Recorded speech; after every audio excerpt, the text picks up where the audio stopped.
So in working with teachers, coaching and supporting them, I want to talk about one of my favorite techniques from Doug Lemob's Teach Like a Champion, and that is the strong voice. So really what strong voice defines is the presence that a really great teacher brings to their classroom. What's great about the technique strong voice that really defines presence is it doesn't matter who you are, what you look like, what you sound like, how tall or short you are. It really lays out the small, fine details that can really make you an effective leader in that classroom so that students really see you as that point of authority and you don't have to try to force that in your room. And a lot of times students will follow your directives and you don't have to be mean or anything like that. And what he does in his description is break some of these small details down so that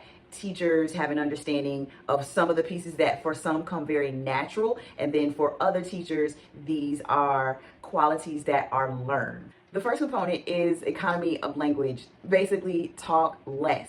The fewer words, the better. Over talking and being too chatty can give the appearance of nervousness and indecisiveness, and some of that can transfer over to the student. So you want to keep those words minimal, especially when you're giving very serious directives.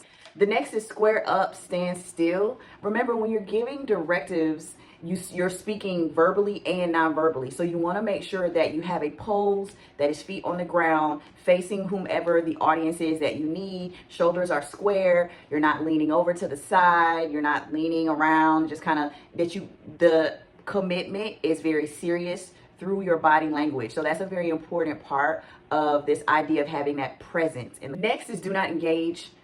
So it's very important that you never go back and forth with a student.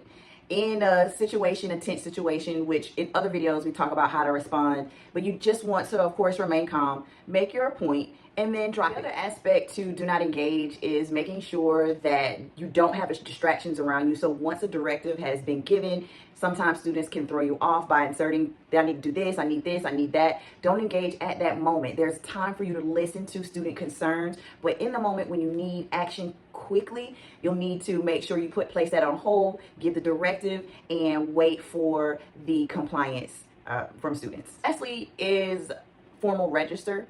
So when you're using a formal register, you may speak slower. You're going to enunciate very clearly. So think about a casual conversation that you're having with a friend or colleague at work. This is the opposite of that. It's a very formal, I need this done now.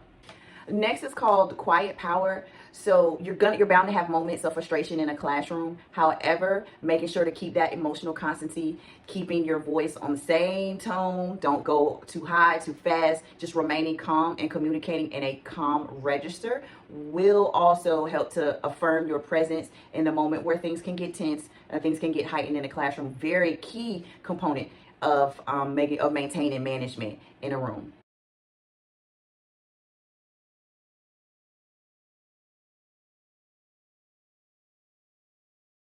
So in a longer video, I'll go into much more detail on each component of the strong voice and really making sure that right out the gate, you are establishing your presence as an authoritative figure, but also one that is compassionate and knows when to show that to students